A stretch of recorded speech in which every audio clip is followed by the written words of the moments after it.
T'Challa Time number 2, where we review this comic book. Anyone else got the variant cover? I got the Hellfire Gala variant cover to add to the collection. No, nobody got the variant covers. It's okay. All my LCS had was the main one. Okay. I let my LCS know to give me any variant cover that they have, except for the 1 in 25 variant. I think that's the one that has like the crown on it. I couldn't get that one because there were not 25 others at my shop, but I got those variants in this. I got it online. I ordered the Hellfire Gala variant, but I hadn't been to the shop in a couple of weeks. But it's there. Okay, Mark. I made mention that the first page is all black and we got to read it, and then pow, Jesus Albertev comes with the colors, and all of a sudden we're back in Wakanda just like that. Do you think that contrast from black all the way to white was a conscious one, or are we just lucky that we got it that way? That's pretty deep, because I'm going to be honest with you. I didn't even notice that. When I get my books, I just pop right into it, and I don't go any further than that. But now that you mention it, I'm guessing that was a conscious decision to make the pages pop, because they really do. I like the coloring on these pages. I love the art on these pages much more so than during the Coates run. I don't know who the artist was on that, but I do like this art. I do like the colors because they are pretty vibrant. So that probably was a conscious decision on the creative's part on this. I love how you just fast forwarded. You didn't say the run prior. The one, you remember that guy who contributed to the Black Panther franchise with this ugly little page here when he goes, "I have strength to walk away. The throne is not mine, Jahai. I can't claim it. I don't deserve it, and I will be king no more forever." You just skipped right past that. You went back to Ta-Nehisi Coates' run. I have no idea what you're talking about. That's the last run. That's the last run that I'm aware of. I think Bruno wrote that book that you're talking about. We don't talk about Bruno. So we begin with two characters we've never seen before. One of them on the right side, he's got a little fake eye, and his name is Ize. How do you pronounce this one, Daryl? Is it Ize? Bro, look at you correcting me. Remember last time when I was like, Niobe, what was it? And you said Niobe. All right, boom. We're going with Ize. I thought it was a clever word because eyes, Right, TJ? Right. So I noticed, I don't mean to cut you off, and I noticed Ize, wink, wink, refers to the lady that owns the restaurant by two names. I don't know if one of those is a term of endearment or one is a title, because I know he says on the page we're looking at, he says, "I'm grateful, Obawo." And then when he's leaving, he says, "Good night, Faiza." So is Obawo another way to say thank you to somebody in their language? I'm thinking that might be like some type of a term of endearment, like auntie or something along those lines. You know what I'm saying? That's what I thought. That's what I thought too. I thought too. And like the final one was her actual name, her given name, but the Obawo, however you pronounce that, I'm taking that to mean, like auntie or something along those lines. I'm the type of guy, if they're not main characters, I'm really going to forget their names anyways. So as much as I'd like to know Faiza's real name and whether Obawa was it, if this character is just, okay, he works at your place, you're about as irrelevant as it is, really. Whatever your name is doesn't matter to me. I don't see her showing up in issue 3, 4, and 5 and being valuable to me. So whatever, it is what it is. But she might become a recurring character. And that's why we're talking about it here. That's the status that T'Challa is in. He's becoming this Ize character, and Ize has little conversations to his boss. His boss said something about she having a sister who went to America. Yep. Why do Wakandans go to America? Is it for the weather? No, Wakanda's beautiful. Is it to ski, to go on vacation or something? I can understand that. I don't understand why a Wakandan would go to America. Please help me out, please. Change the scenery. I mean, the world is a vast place. As small as technology has made the world, it is still a vast place. And you should not be relegated to just your small portion of the world. I've been fortunate enough to have the ability to travel literally all around the world to see and experience different things. I would imagine that despite the fact that Wakanda was a very insular community, now that T'Challa has kind of opened things up when he invited the Fantastic Four to his nation, other Wakandans are saying, hey, you know, there are other parts of the world that I may want to see and experience. And I don't think that's any different. Are Wakandans allowed to go on vacation? They can go on vacations, right? That was more than a vacation. But if it was a change of scenery because If of her you own change your family, mind and decide to stay someplace that you like, that's not something strange, I don't think. I prefer this answer, to spy or to influence.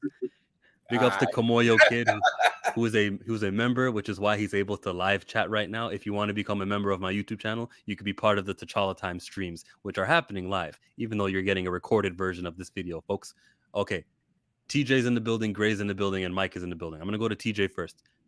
When you read the first issue and you saw that they were in this new city called BT, Burning T'Chaka, did you fall in love with the city right away? Did you want for more? Do you think they're spending too long right now in this city? My idea of Wakanda is kind of what everybody's been told about the Golden City and wealth and knowledge and prosperity and everything.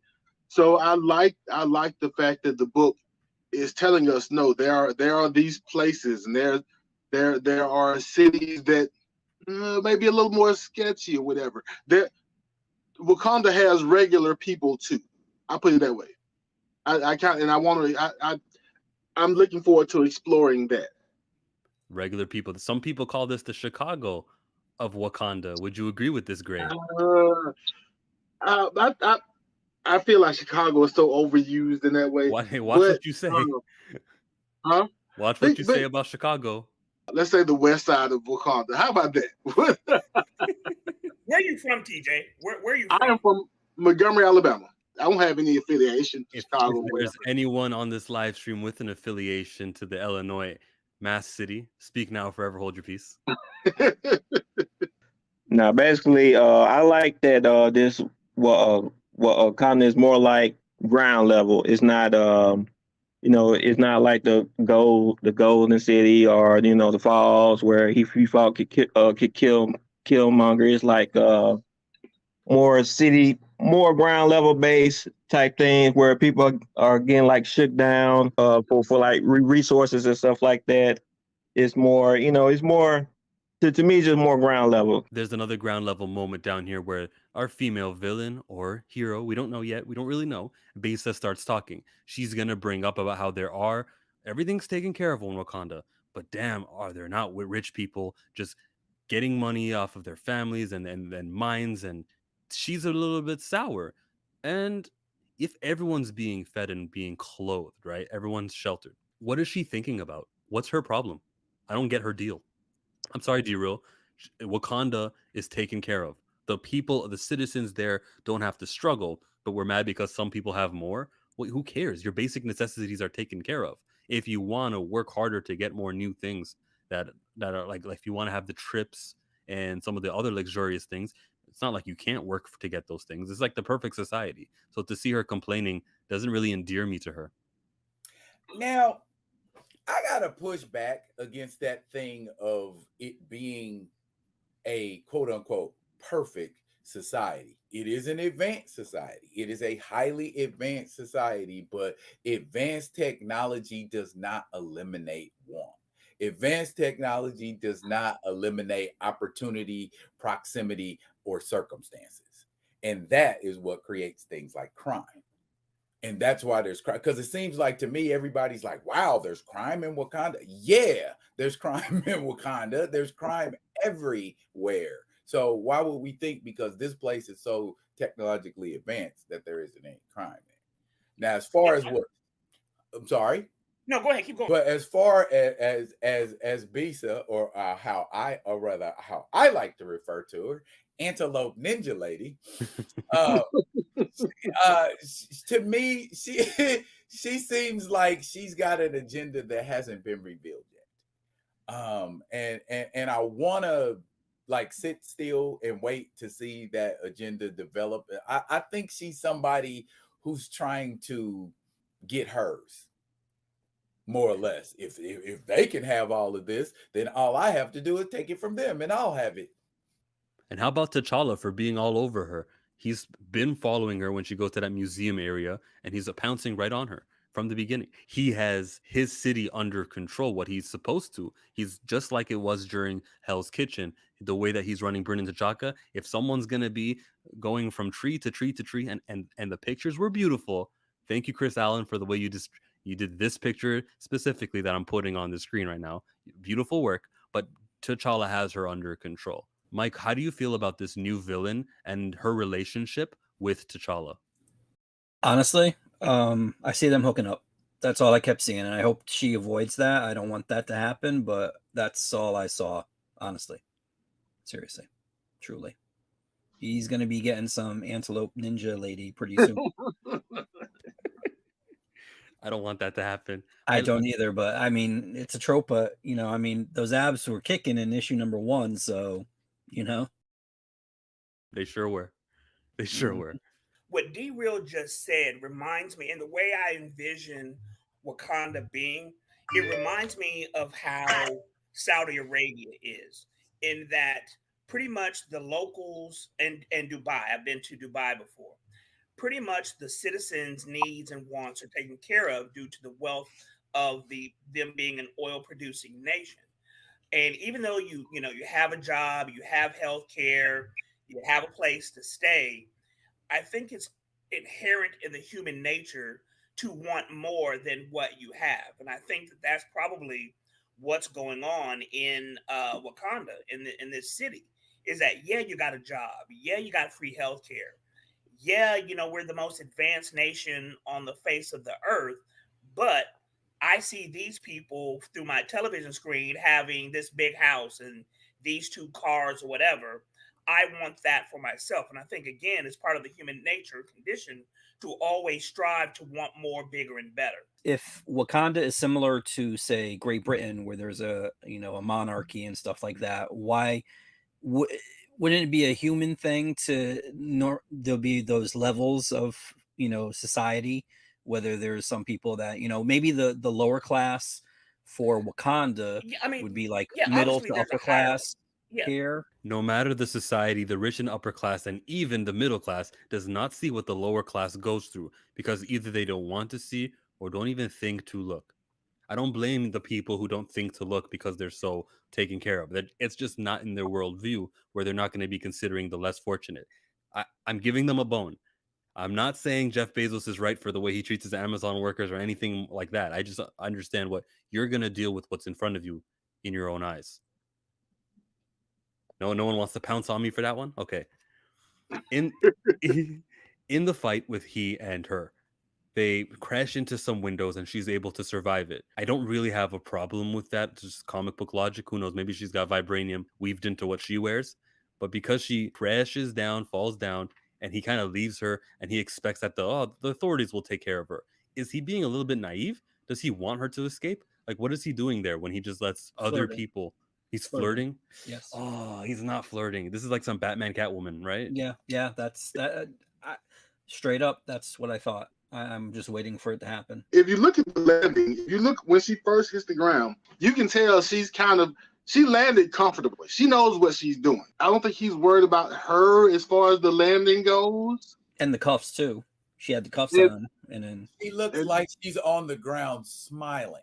Mm-hmm. Yeah, that land wasn't hard for her at all. I think he figured out before that she knows what she's doing. I think she has abs and she has glutes. Now, as far as the cops go, there's probably a chance that he doesn't want to get caught up in a skirmish, but B, let her go and do her thing, give her a little leash, and kind of keep an eye on her. And see what she's actually up to. I don't think that's what he was doing. I think that he thought that she was actually going to be captured. That's the way I interpreted this. But I think that he underestimated her skills and abilities. That's what I feel. He still knew where to find her if he wanted to find her. Right. I think we're kind of alone. There's a little bit of, I guess, ambiguity in there, but I do think he had a little bit of confidence of when I need to know where she is, I can find her, or she may have a tracker on her. There's no telling. I don't know. Ooh, I don't like that. I don't like the. I think he baited her. It was a bait type of thing, because I mean, I don't want to get ahead of you, Chill, but right when we see the end of this book, it's like, oh, he was playing with her all along. That's my thought process. Is that he knows. He knew exactly where he could go find her. He just wanted to see. He was gauging. That's the tactician. That's the strategist in him. He's doing that. Precisely. And it's the player in him too. not to feed into our hopes and fears, but yeah. That's exactly.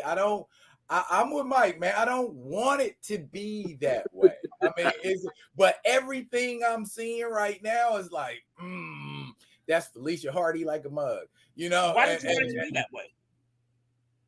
You don't think so? No, I'm not saying it's not. I'm saying, why do you personally not want it to be that way? He is a single man. His ex is out there throwing it open for everybody. I mean, it's tropey. No, that's not the reason. It's not. Oh, I wish it was Storm. I do wish it was Storm, but I understand that ship is sailed. I get that.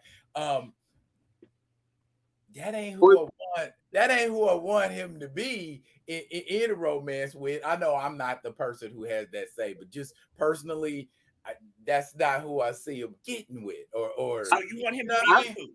I thought you were actually looking out for her.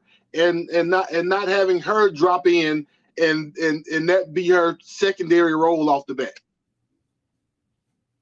Yeah, I want to see her story develop too. Without relegating to maybe later down the line, but don't start off and kick her off as T'Challa's squeeze. Yeah. Mm-hmm. You know? I'm with my friend Kimoyo Kid. It's a tired trope, if you ask me. I don't need more relationships in comic books just so the new writer can come in, write another relationship, so a new writer can come in, write his relationship, and the new writer gets their version of the relationship, and then like we get nowhere because it never progresses. I want what Reed and Sue have, and if we don't get that, here's the problem. Here's the thing with that though, Chill. One of the main reasons why I have a lot of issues with the previous writer of the Black Panther title, volume number 8. I'm not going to mention that person's name, but one of the main things that I disagreed with is that person broke up what Coates had slowly put back together. And that was the relationship between Storm and T'Challa. And all of you guys are comic book readers like I am. In comics, there is no long-lasting Black love relationship. There is none. Right? When you think about it, you know, Sam has been bound. I think Misty Knight is his first love interest that we've seen. Luke Cage is messing with Jessica Jones, you know, this white woman. Nothing wrong with interracial relationships at all. I beg your pardon. But as far as a Black love story, T'Challa and Storm was going to be our Reed and Sue, our Clark and Lois Lane. And then that was destroyed by the X-Writers in Avengers vs. X-Men for whatever reason. Then Coates, as much issues I have with his writing, he slowly put them back together. And that was completely and totally obliterated with this last volume. Now, as you guys know, there is future stories out there where Storm and T'Challa are together. Deep in my heart, I feel at some point in time, they will be back together despite what happened in Swords of X and this last issue, this last volume of Black Panther. But there's nothing wrong with him being able to, quote unquote, get his groove on unless and until that relationship comes back around. You know, as I said a moment ago, Storm's done moved on. She's, you know, dating some astronaut on Mars or whatever. So let him have his love interest. Because when you think about it, T'Challa, as rich as he is, as strong as he is, as powerful as he is, he's only been attached to who? 2 people, Monica Lynn and Storm, right? If there's anybody out there that I'm missing, please let me know. But this dude, like the rest of us, needs love, you know? I don't mind him doing that. I just, see, when I go to the movies, I go there and I turn my brain off. I don't want to sit there and try to determine where the story is going to go and what's going to happen. I want the filmmaker to give it all to me and let me see it on the screen. But when there's something that's obvious, like for instance, with what was Jordan Peele's second movie? Get Out? Nope. Us. Nope. In the first 10 minutes, I knew what was going to Us, happen. us, I knew us, how it was us, going to yeah. end. And when that happens, see, I consider myself like stupid when I go to the movies because I don't want to know anything. When I can notice that, then that's poor storytelling, I feel. So when I saw this, or it could be a use of a trope that's played out. So when I saw this, that was my overriding thing, is like, they're gonna hook up. I know it's gonna hook up. And not that, yes, I do want him and Storm to be together. There should be a couple that like has longevity, because they keep pushing Gambit and this. I don't even want to talk about that relationship, but that's a relationship that needs to end. But I want to see. I do also want to see T'Challa in a stable relationship. But then again, like you point out, he is single. He is he's out of his element, so to speak. He's, in a new city and stuff like that. And no, we're not laughing at you, Mike. We're laughing at the no. I was reading the thing too. But I just it just, to me, when I notice it, then I figure that other people have to notice, because there's people out there that like knowing everything or trying to accurately predict, oh, I knew that was going to happen, or I knew this was going to happen. If it's something that I notice is going to happen, then it's got to be obvious to everybody else, because I don't go looking for that stuff. I want the writer or whatever to bring me to a place that I don't, that I'm not expecting. Understood. Got it. Meanwhile, the Longo family, these guys seem like they're going to be reoccurring, okay? We didn't get to see Niobe a second time, but we did get to see the Ilonga family. They're the ones who are working on the Deathlok. They seem like they're going to be important. I hope that they are remnants of what Doctor Doom started, that Dysturi thing, where there were some people in Wakanda who were more nationalist. I mean, that's where my theory is. Of course, like Mike was just telling us, okay, I don't want to be married to this idea that these guys are the Dysturi. This is just Do More Part 2, and we're building up to something else. But if it is, that'd be really, really cool to get a continuation of those people in Wakanda. They deal with the Deathlok. The artwork was fantastic here in this double-page spread. Sort of, I don't think you can call it a double-page spread, because there still is other panels on the bottom. Does this qualify as a double-page spread? Half of one. I'd say so. Mm-hmm. It's in the middle of the book. And the staple is right in the center of the book.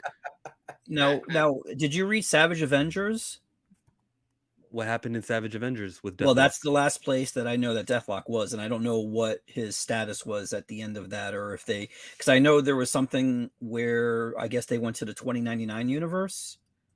And I think Aaron used Deathlok in his run too, but I don't know what the status is. That's why with this stuff, I kind of wish there was maybe a little more information as to, maybe she's gonna let it play itself out or whatever, over a couple issues, and not just give us an information dump all at once. It kind of doesn't matter though. The way she's using this character, Deathlok is being manipulated by the bad guys. Do we care what happened with Aaron? What happened with Savage Avengers? No, it doesn't matter. Well, the continuity person in me kind of does. Here's what's funny, Mike, is that right before we went on live, we were having this very discussion, simply because in the Savage Avengers, that Deathlok was Miles Morales from, I don't know if it's an alternate future or what. Okay. But I asked that very question, is what Deathlok is this one? And we don't have that information as of yet. Okay. I like this from Zeng Beto. Did Eve get rid of T'Challa's King of the Dead powers? If not, how is Deathlok going to be a threat to him?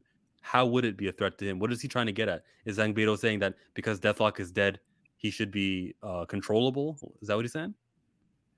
He is the king of the dead. I think that's what he's saying, but he's a cyborg. So yeah, there's living powers.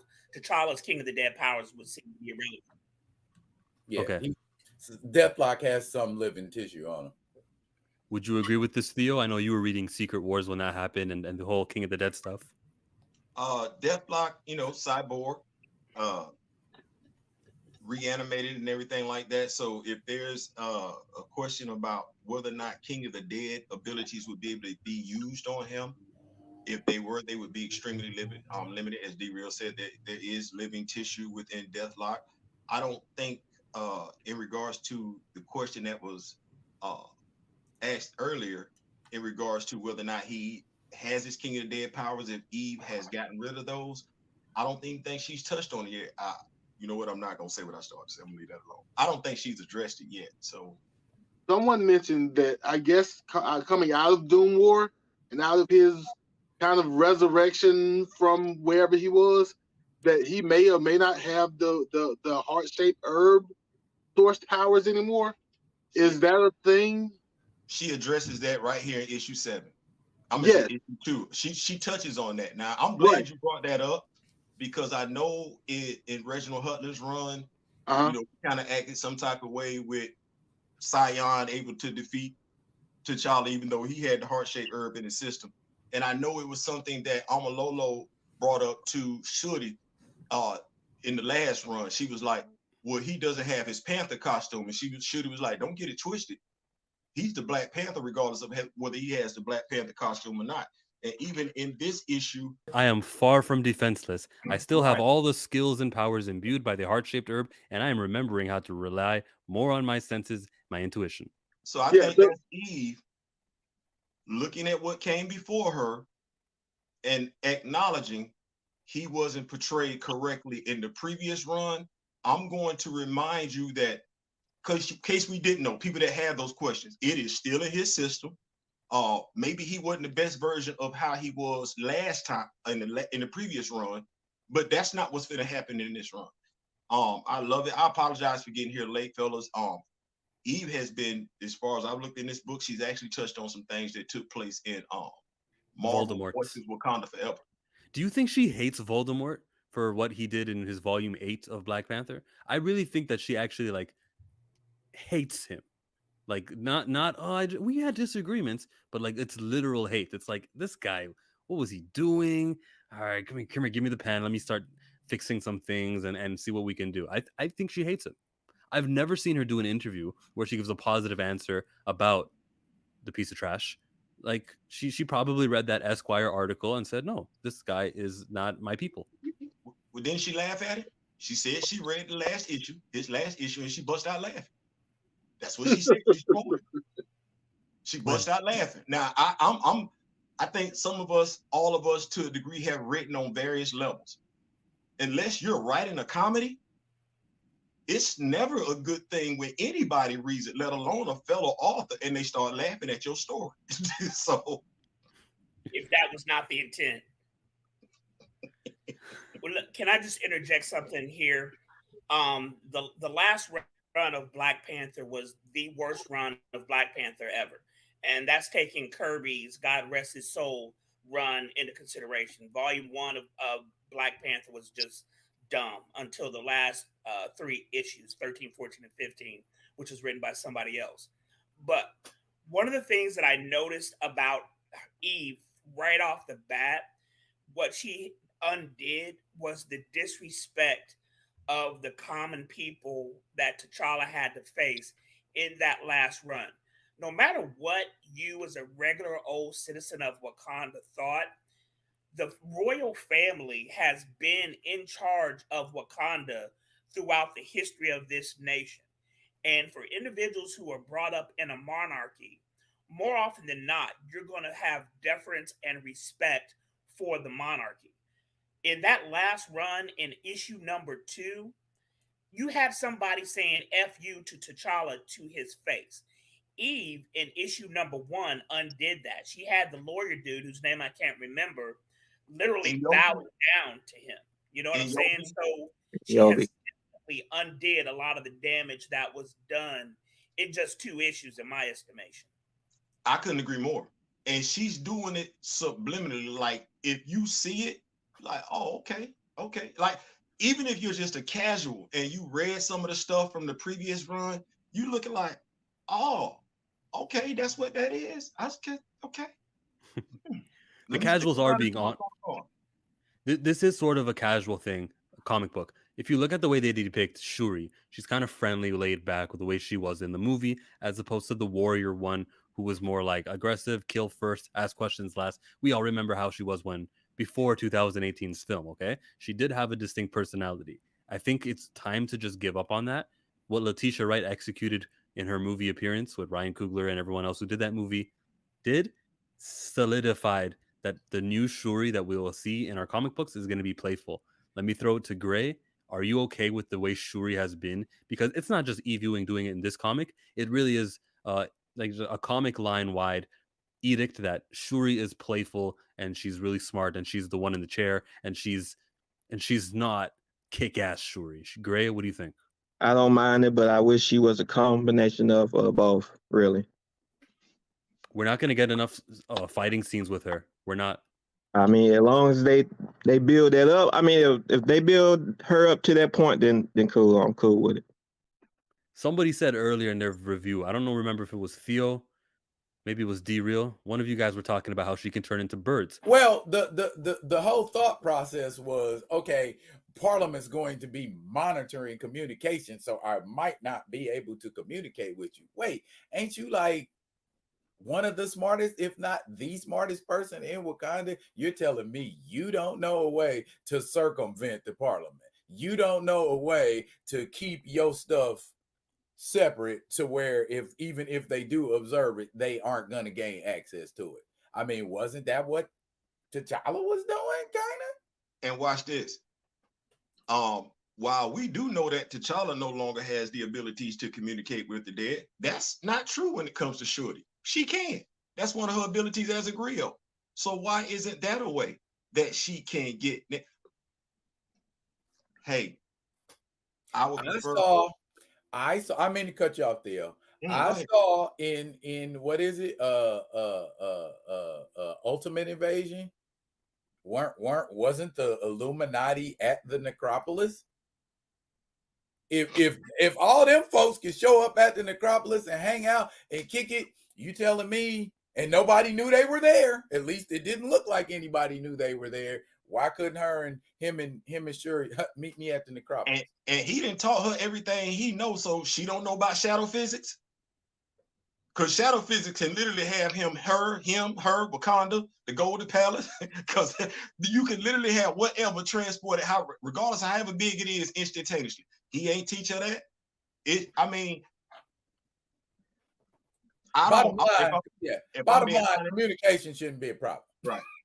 I need T'Challa's intelligence displayed more. I don't want him to be reliant on Shuri for tech. Maybe that's where this is heading towards. When Shuri shows up next, it'll be the nick of time to save him. Maybe. Well, I mean, relying on his sister for technology doesn't equate to him being ignorant or. That's kind of true, but you know what Zhang Beta was going for. Well, yeah, I mean, but if you, as somebody who would be a tactician, I think you said that earlier, Joe. You know what? Actually, wait a minute. If he's turning himself into Ize and she doesn't even know who that is and he has to explain to her, then he came up with the technology. He cloaked himself. So there it is. He is not. Zhang Beta, you're wrong. He doesn't rely. What was Barbara going when she was Oracle, an information broker? Never, no one ever said Bruce wasn't smart because he was checking with her. Right, yeah. Well, and I also I took that when he was telling her who he was and all that that she didn't know the alter ego that he had selected or that he had created, not anything to do with the technology. But we'll go with your point. Oh no! Listen, that image inducer thing is nice. Next bit of line. I need one of those. For real. Yeah. The next big line here is when he says hi to Nightshade. And he says it in that exposition way where you want to let the readers know exactly who that is. The hairstyles she's rocking are the 2 Afro puffs. That is the signature hairstyle of her, would you say? That's when you know it's not Misty Knight. I like. And Queen Divine Justice only has 1 puff. Where's Queen Divine Justice from? Chicago. You mean the Jabari princess? You talking about Jabari? You talking about the Jabari tribe? You talking about? Listen, that's funny. Question. Can someone give me the 10-second tour on Nightshade? Because the only Nightshade I know is from the Luke Cage show. And so that's a different version. Same person. Who that's supposed to be, but dumbed down for Luke Cage. Okay. As far as I know, geneticist background. She had came up with this formula, but it was more like kind of a pheromone thing. She could get men to do what she wanted them to do. And I believe in her debut, she had some kind of chemical or something she put together and turned Falcon into a werewolf. So they had those kind of storylines. Yeah. Her first appearance wasn't like somebody gave her one hit a quarter. Like, what's she doing in Wakanda? Why is she allowed inside this country? I'm sorry. Go ahead. What part of Wakanda? When did she ever join the Wakandans and to be so valued by Shuri, where she can be a little communicator for them? Is she using her pheromones against him? Why should I trust this woman? Might have slid in through that whole Falcon series. I'm sorry, Captain America series. I'm sorry. No, you got it right. Actually, it's Sam Wilson's called the Falcon. That's his thing. There's even a movie called Sam Wilson Falcon: Brave New World that's coming out next summer. You should check it out. I ain't mean to do it. But for those who want to know, Nightshade made her first appearance in Captain America number 164. That was her very first appearance, and I've actually got that one. Hey. I can't remember if she appeared. Like, I didn't collect Agents of Wakanda, so I don't know if she was in that. This is just a random thing, like Chillmonger said. I can't think of any point in time when she remember the final issue of Coates, issue 25, when all the black superheroes were there. Yeah, was she part? Off in the pair against T'Challa, believe it or not. Like, she went down. It was Power Man, Iron Fist, Captain America, Falcon. Now let me run up on T'Challa. So she's had like a couple of run-ins with T'Challa. Not enough for us to say she's an arch villain of his, by far. Not enough. But she has had. So then, is this Ewing saying, "Oh, black characters, Deathlok, Nightshade, who are we gonna see next? Riri? Like, who's next?" I don't mind her using these rarely used characters though, because more black characters should be getting more shine. One of the main ones is Blue Marvel, but that's a whole nother discussion. But if she's digging into the crates and bringing out black characters who've had very sporadic appearances, I'm not opposed to that personally. Yeah, the reason I am opposed to it. If we digging folks out, I'm gonna need to see Moses Magnum. Right, but can we get a Moses Magnum series though? Can we get a one shot? This is the T'Challa comic book. This is a character who needs elevation big time. We just came off of that Esquire article writer, and we need to uplift this guy here. Everything needs to be regarded. Like, if there's space for a cameo, I'm fine with it. And I am fine with this Nightshade stuff. But if this is going to become a theme of, oh yeah, we're just going to reach over and bend the story over just so I can feature black character X, I'm just going to be like, no, this is not the place for that. You want to do that? If it makes in the Florida story, if it makes sense. If it doesn't make sense, it's a waste of time. Yeah. This thing right here, the way she put Nightshade in, Nightshade is an opportunist. Based on everything that I've read about her, she basically just wants to put her name out there with everybody else. She done been on the bad side more than she's been on the good side, but she's also been on the good side too. She's an opportunist. She's a business person. She want to come up. So if I'm going to interject that person, not necessarily her, a person that wants to come up, that's going to feed this part of it, information broker, somebody that's going to give you some knowledge, she fits that. Now, if Eve just would have threw her or any other character in there, but just to throw them in there, like you, Chill, I'm going to be diametrically opposed to it. But if they fit the story, Deathlok fits the story. Because in issue 1, we saw how many cyborgs. Like, damn, where we get all these people from and everything. Even the version of T'Challa looks like a cyborg. Ceedy looks like a T'Challa. Eye, legs, and everything like that. So Deathlok fits. As long as it fits the story, I'm fine. Unlike what some other folks did who shall remain nameless. TJ? Yeah, you don't necessarily want a villain of the week type situation. But one thing that I will say is, as huge a fan of T'Challa as I'm sure we all are, I think it would be fair to say that his rogues gallery sucks. T'Challa does not have a good rogues gallery like Batman, like Spider-Man, like Iron Man. You know what I'm saying? Most heroes have people that they battle on a continuous basis here and there. T'Challa doesn't really have that I can think of. So I wouldn't mind. You're so right. Being introduced who may have been seen elsewhere but become an nemesis to him. Achibe is a wasted character. Like, there is so much potential with that character that we ain't seen in I don't know how long. Like, when you a character that they made a deal with the devil, like a character that convinced Queen Mother Ramunda to turn on her own son. Like that dude, we talk about, everybody want to talk about Nakia and everything like that. That dude tortured Nakia before Eric found her. Like that dude he's literally the guy in Marvel Comics. Y'all help me out if I might be overreaching this. That is the guy who literally has the potential to get just as down and dirty and sadistic as the Joker. And then just letting him sit out. That whole jungle action run, though, that whole plethora of characters that showed up during that run, why have very rarely, if ever, do any of them characters recur. I think they popped up like in Christopher Priest's run, and it was kind of a nod to that. Also, why haven't we seen the Soul Strangler? T'Challa has villains, but no writer or whatever will take the time to go, let me develop Somber. Okay, let me develop Salamander Cruel. Let me develop Solomon Prey. Let me develop Wind Eagle while we talking about it. I mean, you got cats sitting out there and nobody's there. Like you said, they're not doing anything with them. You could weave them characters into a solid rogues gallery, but they just won't do it. I wouldn't mind seeing Eve Ewing. I don't know how long she'll go, but if she reaches issue 36, let me see some Killmonger. He got back because the symbiote resurrected him, right? He's back. I don't ever need to see Killmonger. No on the Killmonger. Ixnay on the. Who is the top? Who's the third? Number 3. So we know who the big ones are: Claw and Killmonger. Who is the third? Baron McCaber. Who's that? Oh, Chibe. People say what they want to. That's number 1 in my list with a bullet. Chibe. Okay. Chibe. See, I can't remember the last time Oops. Yeah. Okay. I can't remember the last time I've seen him in anything.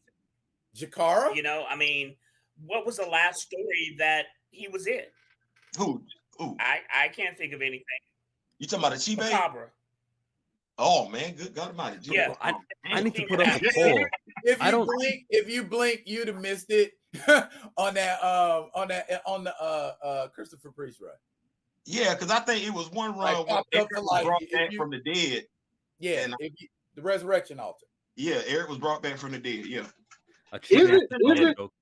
Is the issue because being linked to Black Panther makes them kind of insulated to Wakanda?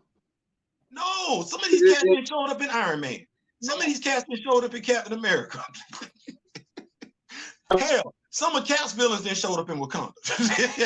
Craven is the Spider-Man villain. If you hear me asking questions, I told him before we started, the casual you're looking for, I am the casual. So I'm just asking the casual question. What? No, you know what? I ain't gonna say that because you actually asking questions.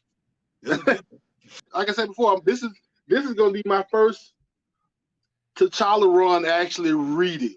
I bought Bruno's run, but I haven't read through it yet.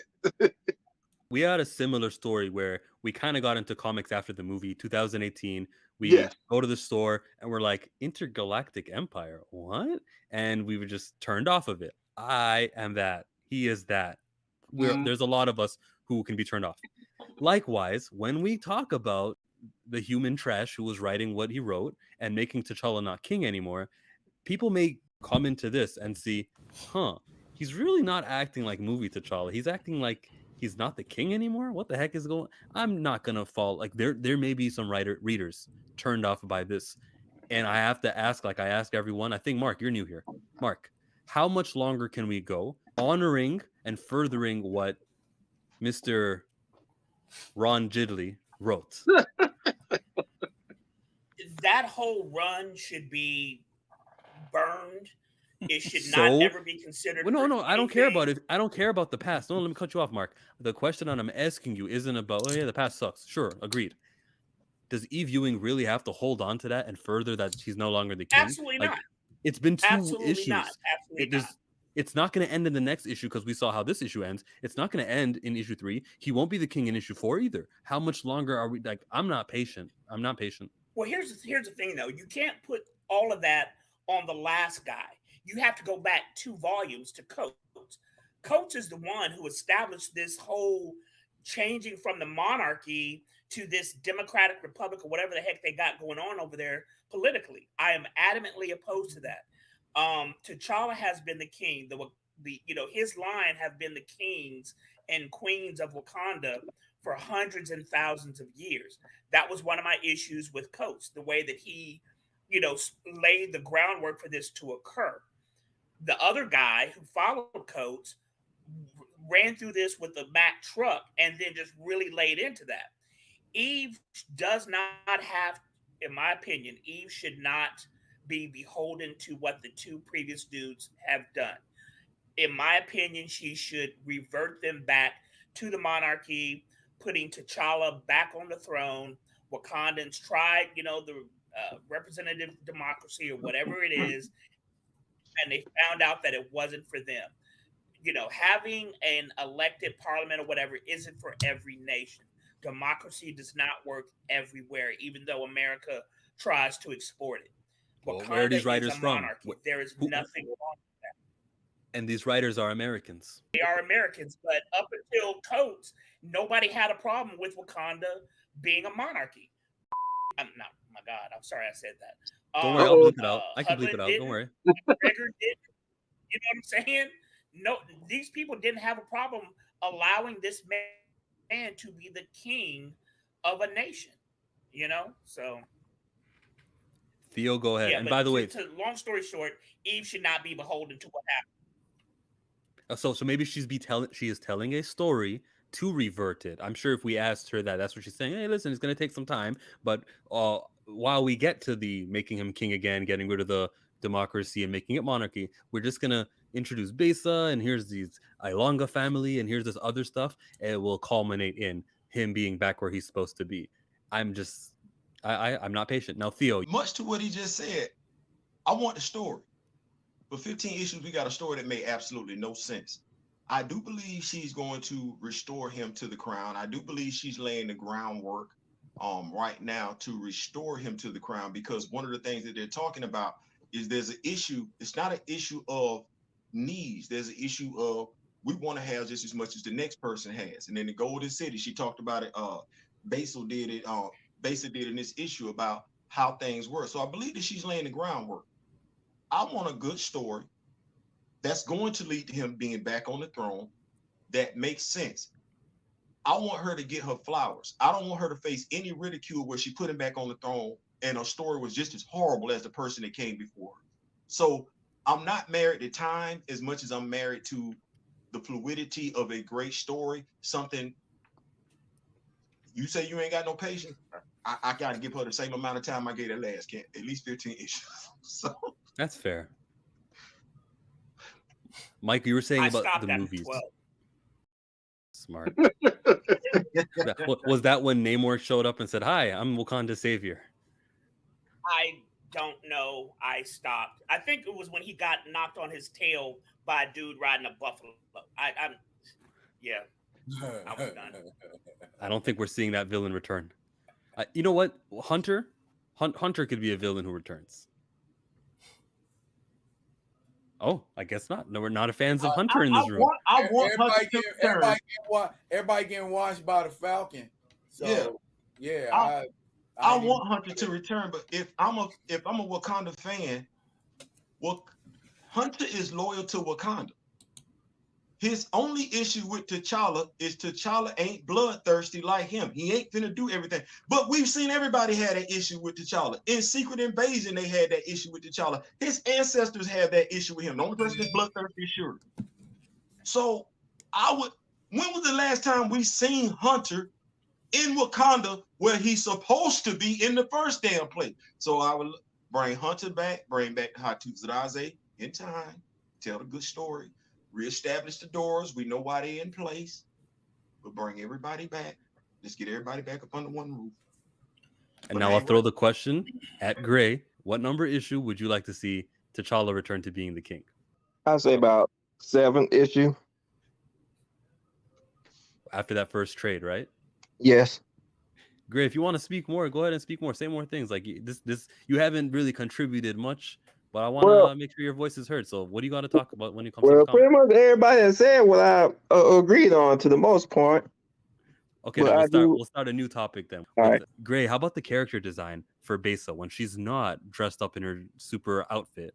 She's all in the green. You see that little triangle around her legs. Everyone likes a triangle, right, D-Real? So, Gray, what do you think?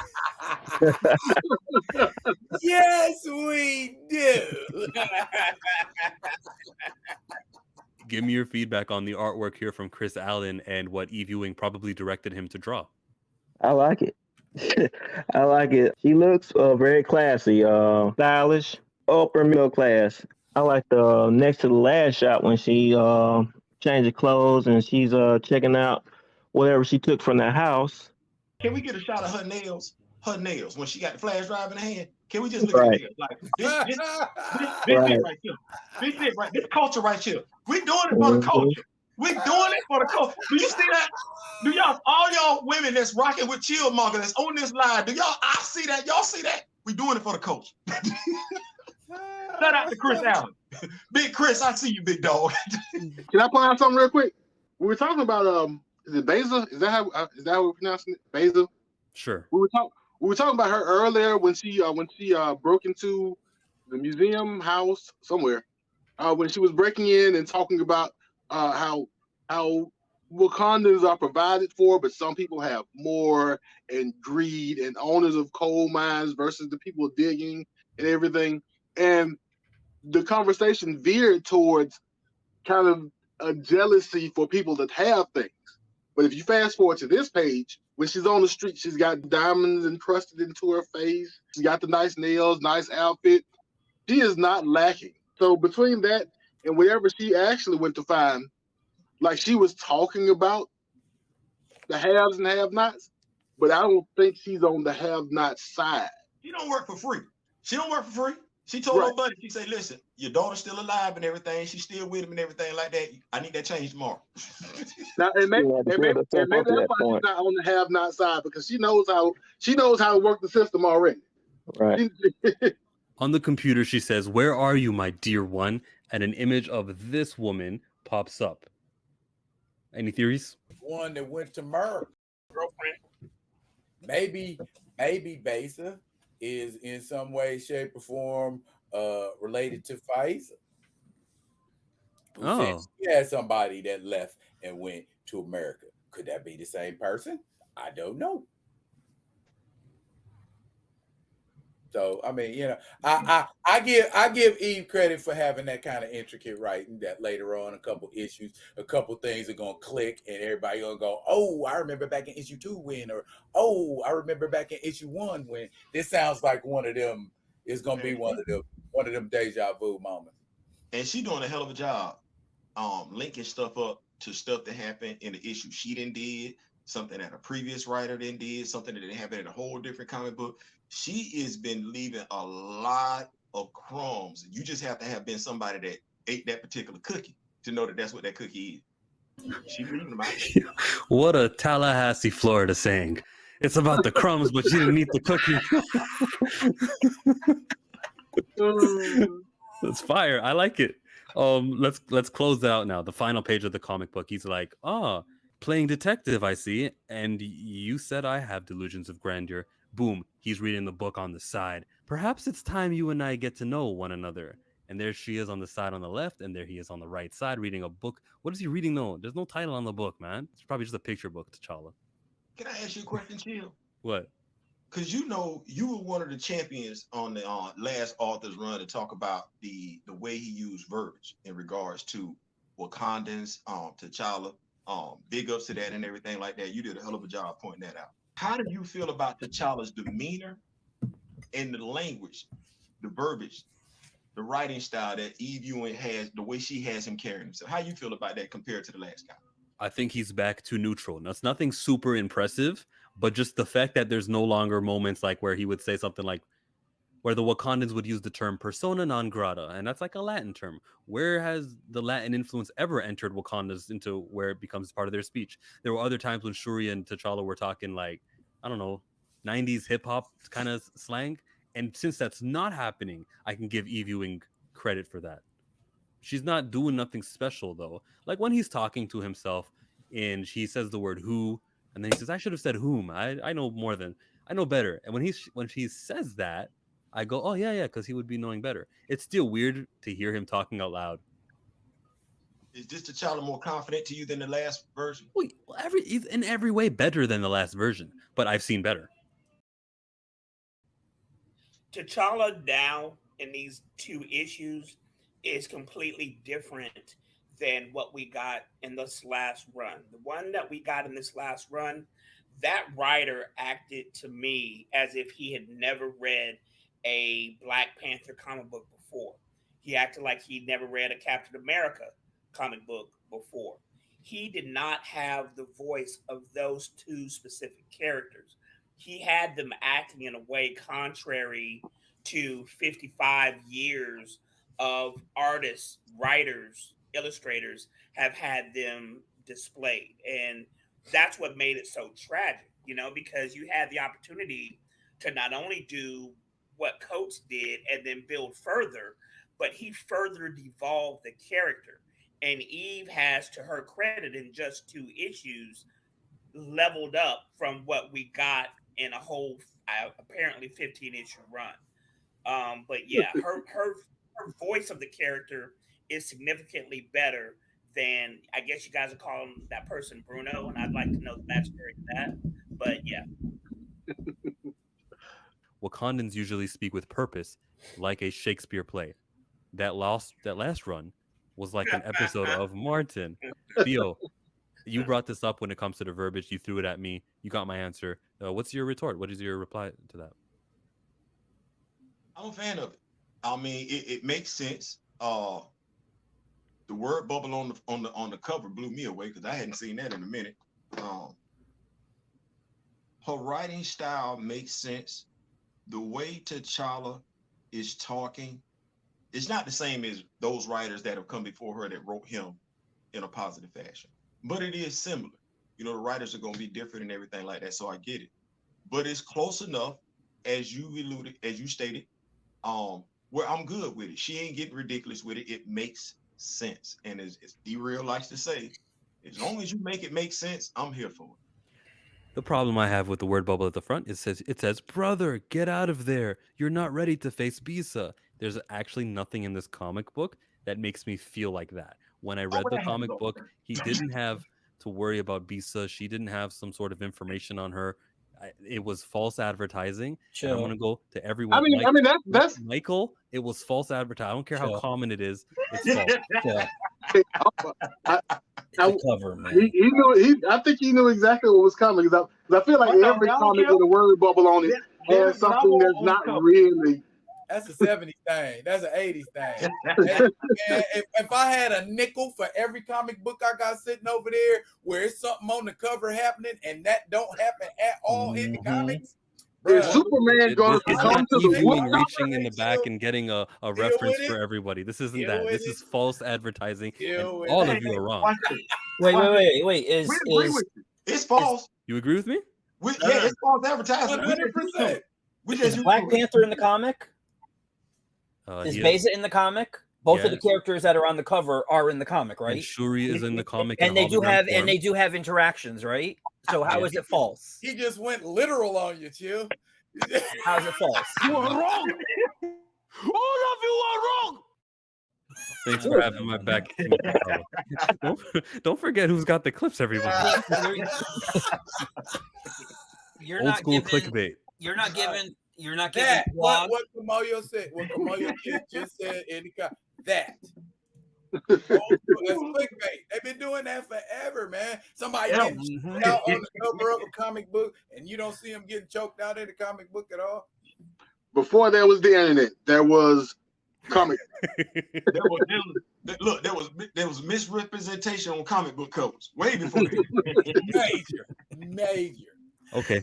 The final page, he's chilling. They're probably going to have a talk that's going to last for like 4 or 5 pages. In the next comic issue, we'll get a better understanding of her. And that's kind of cool because Besa's been lingering.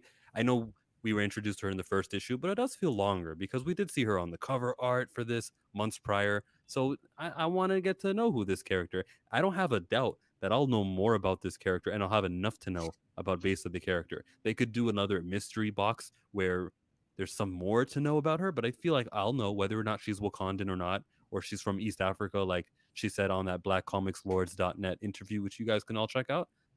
That's where her getup is inspired from there. I'll find out whether or not she's that. And then that woman that was that she was looking for, that she's looking for, that he knows, he's asking about that. So we'll probably get the answer to who this woman is.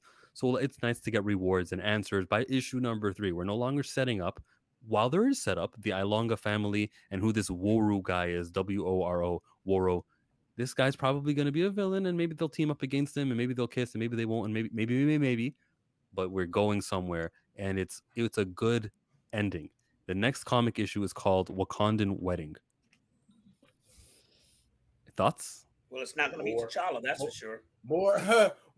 More of that false advertising, I'd wager. This time they told us Deathlok.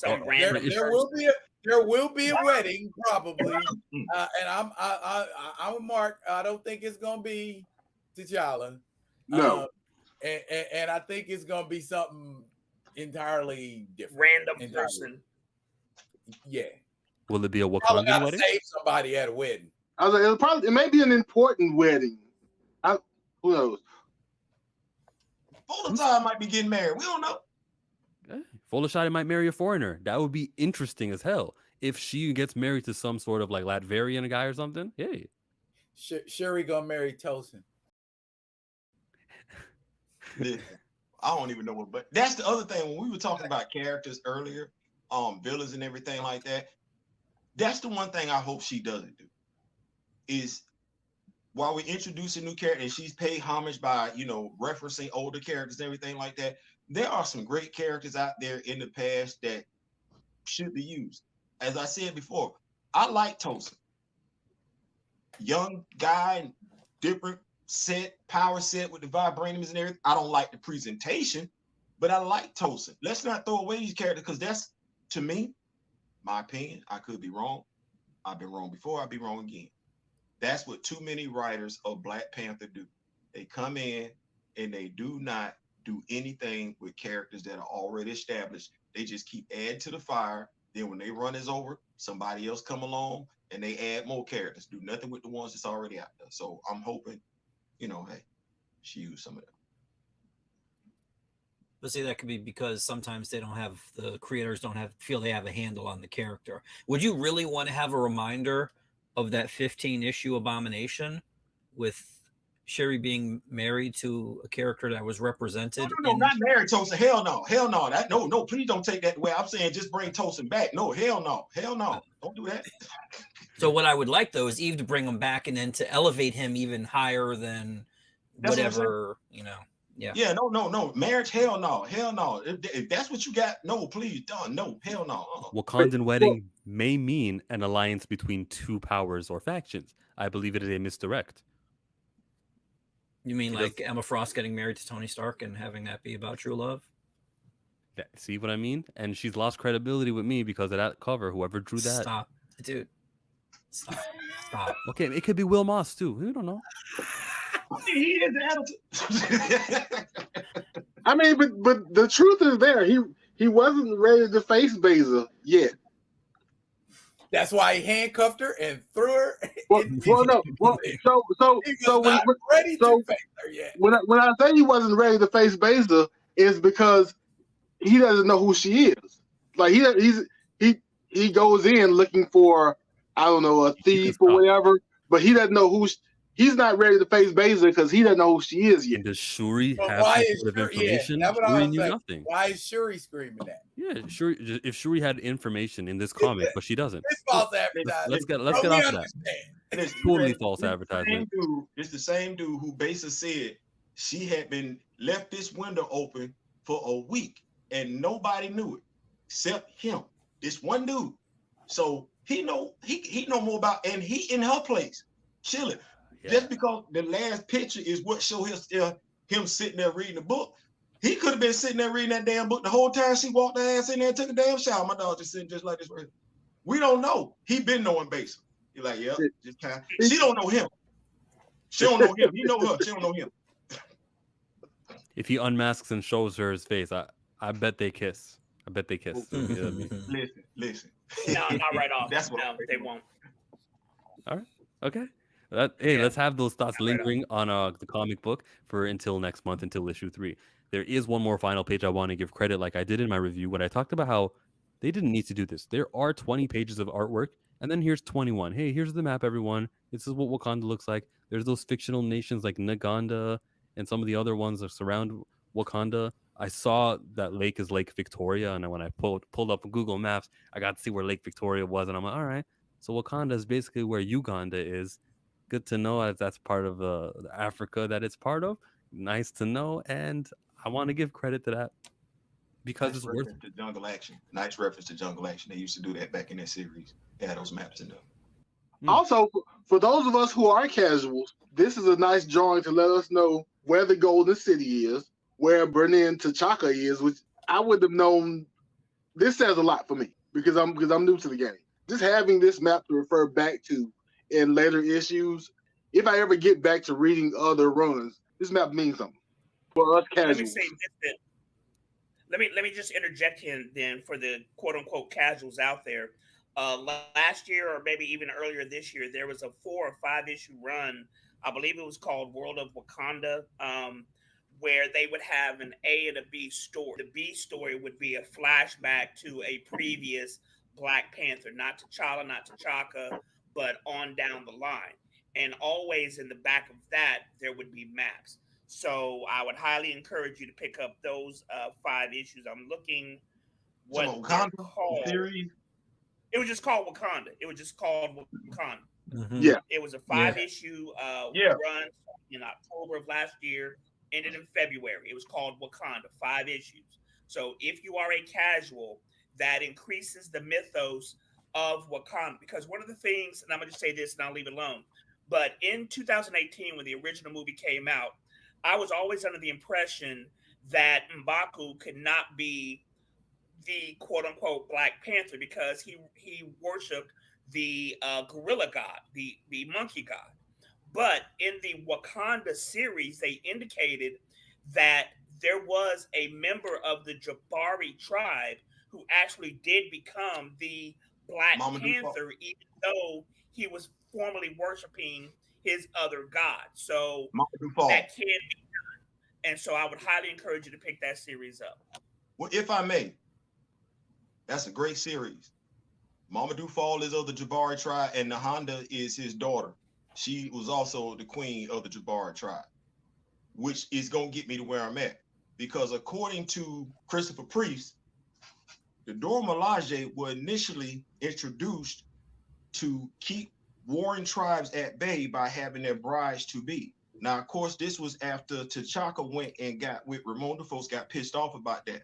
T'Challa supposedly reestablished the Doors, but as brides to be, but more so as a security force because he wasn't going to wed them.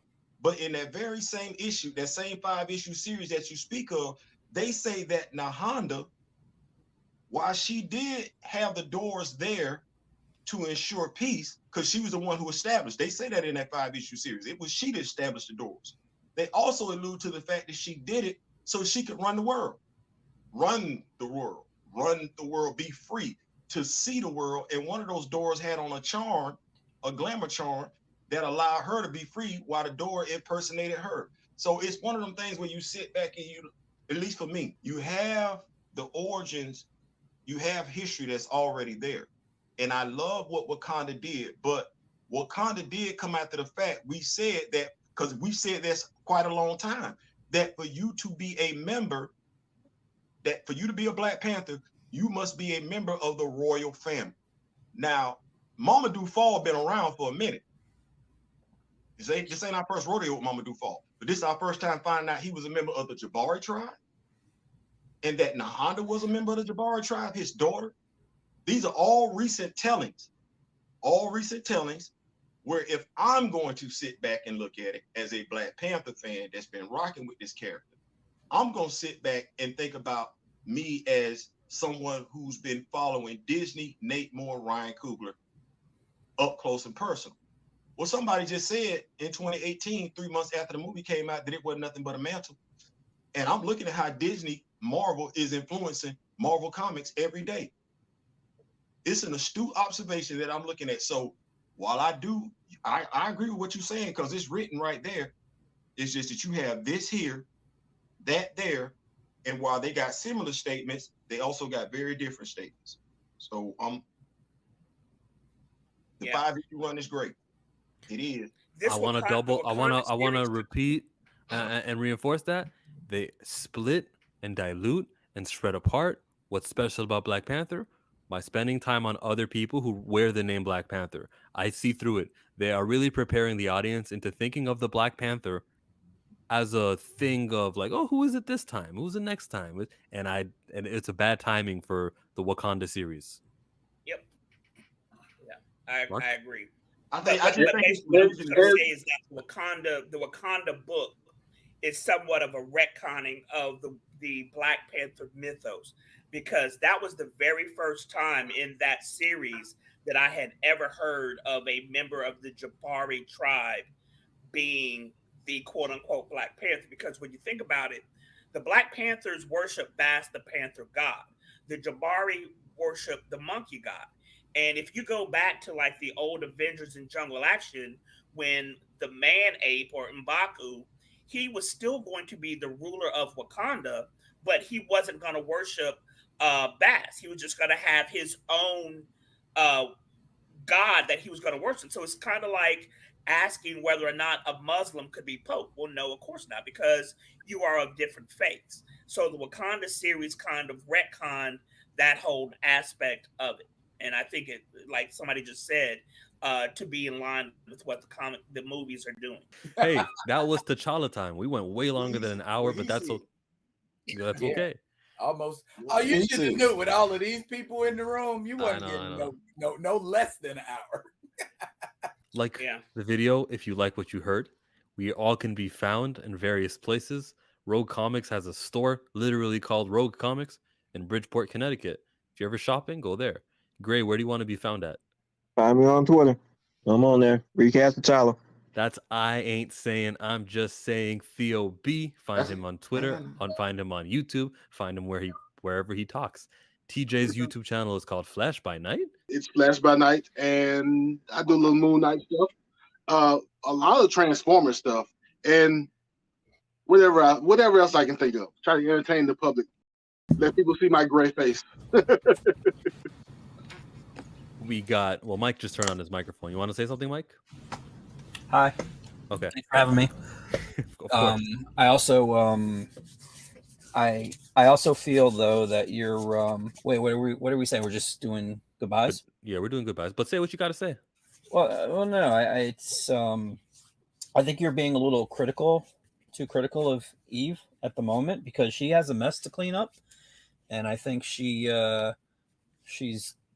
doing good stuff right now, so you should give her a shot and stop going on about ridiculous what was the word? What did you use? False advertising for the covers, because covers are supposed to be ridiculous. They're supposed to catch your eye. They're supposed to get you to buy the book. The scene actually does happen in the book. The dialogue might not be there, but there's an interaction between them, so it isn't false advertising. I also we can hear you scratching your face. We can literally hear. No. A customer came in and he shook my hand, and I gotta sanitize because cleanliness is godliness. But Chris Allen, I do feel that his art is good. But there was a Storm story he did. It was a backup feature for one of the issues of Scarlet Witch, where I felt his art was better there. I don't know if it's because of the ink or whatever, but he is doing good stuff here. It's just I liked it a little better there.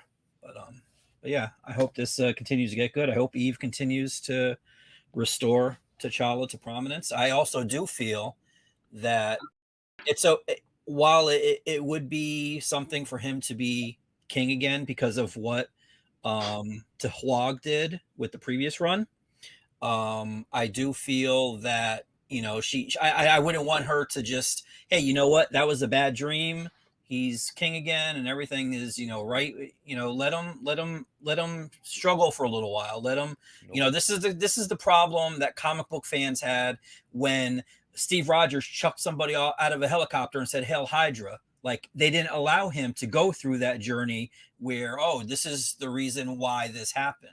I will accept that he's being brainwashed by a cosmic cube. If T'Challa is being brainwashed by a cosmic cube, I'll accept that. But see, but that isn't. But Eve didn't choose that, so she's doing what she can right now. And you're getting another look. This could be another addition, another facet of T'Challa, the character. How the coward behind the mask. Huh? The coward behind the mask, the quitter behind the mask. But that wasn't inconsistent. Eve. What? Yeah, but she's honoring it. She could really wrap it up with one page on the first issue. You want to snap? Then accomplish a good story without ever having him not be king anymore. They could say, when he said those words, if you look closely, he was talking to the character Jahai, right? He's speaking to Jahai when he says these things, and that's because he just wanted Jahai to have a happy death, where he got what he wanted. But really, he was going to return to being the king. That was just a little moment that he had. So he had his fingers crossed. He let him get beat up just so he can make Jahai die. He knew it was his last day on Earth, so out of loyalty to his friendship that he had when they were younger, he put himself in this position. Thanks, Ewing. Thanks. Now back to T'Challa being king. But then wouldn't that be a fault in T'Challa's personality that he? It already is. Him saying those words already is. But here's the thing, though, that would that's so much of a shortcut. You didn't want it to be. So I was saying I don't like the idea that and this is just me in real life too, that something bad happened. We don't like it. We can try to fast forward through it, or we can, like, if something bad happened, it happened. Dig yourself out of the dirt and go forward. Now I don't know if you want to dig for like a year and a half, but I value the idea of this tragic thing happened. Dig yourself out of the dirt. Come back better for it. Okay. And that's what she's gonna do with T'Challa. You just have to give right. her that. I'm like, I got mad when I read it and found out that it was in canon. Reading the books is bad enough, but when you see that it's now become canon, you like, damn, you're like, this sticking right now. So then it's like it's incumbent on the next writer to tell the story right. It's not just incumbent upon her to put this dude on the throne. She got to make it make sense. And so unless we just gonna do that whole issue 1, it was a bad dream, wake up. We saw this with JR and Dallas back in the day, and Bobby Ewing. I don't know if I want to think about that then. So we saw how the Sopranos ended. They very last. I mean, I get it. Brother, listen, chill. I've been saying to myself recently lately, damn, you and Chill got way more in common in a little bit, which is crazy because I thought I was the calmer out the two of us, not when it comes to T'Challa. And I thought I had everybody beat. I can't say you wrong. That dude already cheapened the whole experience for 15 issues. He cheapened the whole thing. He dirtied it. He soiled it. When you take into consideration that Esquire magazine and the way he wrote this dude, he needs to be made to answer. And any reporter that gets him in front of them with a microphone is not doing their damn job unless they hold him accountable for both. That's it. Unless we're going to do that snap your fingers thing, she got to write this story. And I would prefer her to get it right, make it make sense, so that we never, ever do this again than just give me some cheap behind book BS, which is what I got for 15 issues. Run me my money. Subscribe to Be Real with D Real. He's got a channel. Be Real with D Real. As you can see in the back, do a lot of Black Panther stuff. Also do things on movies, television shows, social issues, that kind of a thing. If it's something that affects the community, I most likely will talk about it directly or indirectly. As far as Black Panther issue number 2, overall, I'm excited for the series, for the run. I want Professor. I'm saying a lot. I want Professor Ewing. I want Professor Ewing to be successful. I do. At the same time, though, I'm looking for those earmarks that say you kind of going down the path that Lord Voldemort before you went. We don't want to do that, and as much as it will bother us to see this blossoming and something happen that we don't want to happen, it needs to be spoke out of. That's how I feel about it. I'm not gonna badmouth her. I'm not gonna, run it down because, like I think was Mike said before, she got a mess to clean up. Let her clean it up. Me myself, I always give somebody like a little 5-6 issue leeway before I start to say, this is what I'm seeing. I know I said some stuff in the video I did on this review, and folks was a little miffed about it, and they, I got a little pushback. But at the same time, it's in the interest of this book being successful. I am Mark. I'm in Atlanta. ATLBlerd. You can find me on Twitter and Instagram under that name, Recast T'Challa. Also on Fridays, we typically do a whiskey, Wakanda whiskey and blerddom on Black Comic Lords. Black Comic Lords can be found on Facebook, on Twitter, and on YouTube. And we talk basically comic books on Fridays, and we sip a little whiskey as we do so. It's a good time, typically about 9 p.m. Eastern. I am Chillmonger. You know who I am. And that's that. Peace.